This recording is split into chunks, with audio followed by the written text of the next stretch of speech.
आज नीति घाटी और उसके आसपास के क्षेत्रों में भयंकर तबाही जो ऋषि गंगा नदी के कारण मची है, उससे ये क्षेत्र व्याकुल है। मगर क्या आप जानते हैं रैणी गांव और नीति घाटी के एक महत्वपूर्ण इतिहास के बारे में? आइए हम आपको बताते हैं। रैणी गांव गौरा देवी और चिपको आंदोलन के पहले से ही एक समृद्ध प्रदेश के रूप में जाना जाता था। रैणी गांव के ऊपर नीति घाटी के लोग उस समय तिब्बत व्यापार किया करते थे, जो वर्ष 1962 तक चाइना युद्ध से पहले तक चलता रहा। 15वीं सदी के पहले ही नीति घाटी के माणा ग्राम और उसके आसपास के क्षेत्रों को गढ़नरेशों ने बद्रीनाथ मंदिर को अर्पण कर दिया था। इसी घाटी के लोग ही बद्रीनाथ के रखरखाव और मंदिर के लिए आवश्यक सामग्रियां जुटाते थे। इतिहास में नीति घाटी के लोगों को भूटांतिकों के नाम से जाना जाता था। इतिहास बताता है कि जब शंकराचार्य के बद्रीनाथ केदारनाथ मंदिरों की नींव के बाद गढ़वाल का यह क्षेत्र, जिसे हिमवंत के नाम से जानते हैं, धार्मिक संस्कृति का केंद्र बन चुका था। गढ़नरेशों द्वारा नीति घाटी और उसके ग्रामों को बद्रीनाथ मंदिर देने के कारण उस पर सभी करों से मुक्त रखा गया।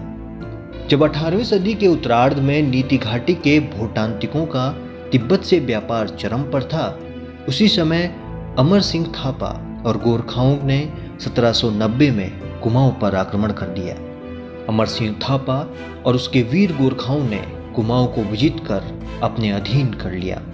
गोरखाओं के कुमाऊं विजय के बाद उनकी आंखें गढ़ राज्य यानी गढ़वाल पर थी, इसलिए कुमाऊं को गोरखा सत्ता के अधीन करने के बाद उन्होंने गढ़वाल पर भी आक्रमण कर दिया। कई सालों तक भयंकर युद्ध छिड़ता रहा। 1791 में हरकदेव की सहायता से गोरखाओं ने जब लंगूरगढ़ किले का घेरा डाला तो उसे पाने में वे असफल रहे। उस समय गढ़वाल पर प्रद्युम्न शाह शासन कर रहे थे। प्रद्युम्न शाह ने गोरखाओं को भगा दिया, मगर जब गढ़वाल में भूकंप, भूस्खलन और उनके भाई पराक्रम शाह के कारण गृह युद्ध की स्थिति छिड़ गई, तो इस मौके का फायदा उठाकर गोरखाओं ने गढ़वाल के क्षेत्रों पर आक्रमण कर इसे विजित कर दिया। अमर सिंह थापा व हस्तिदल चतुरिया जैसे गोरखा सेनापति के पीछे गोरखाओं ने गढ़वाल को जीत लिया और प्रद्युम्न शाह खुड़बड़ा के युद्ध में सन 1804 में मारा गया।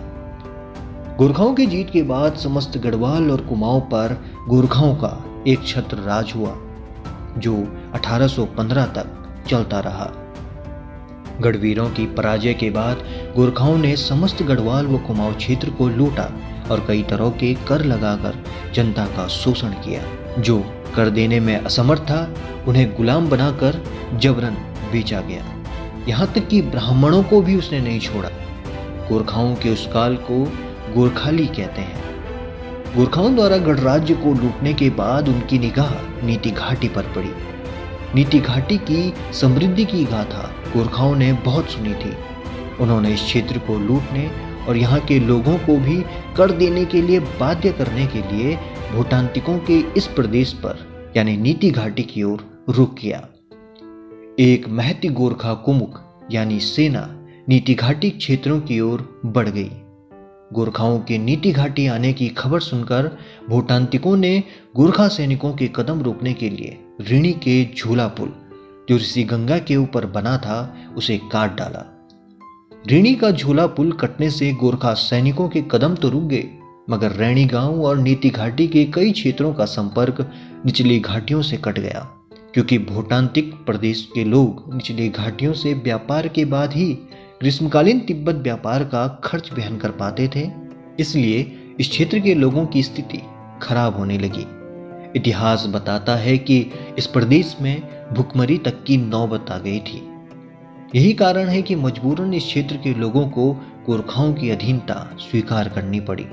लेकिन राजस्व वसूल करने में गोरखा सैनिकों का व्यवहार इतना निर्मम और कष्टदायी था कि भूटांतिकों के प्रदेश के कई लोगों को अपना जन्म स्थान त्यागना पड़ा।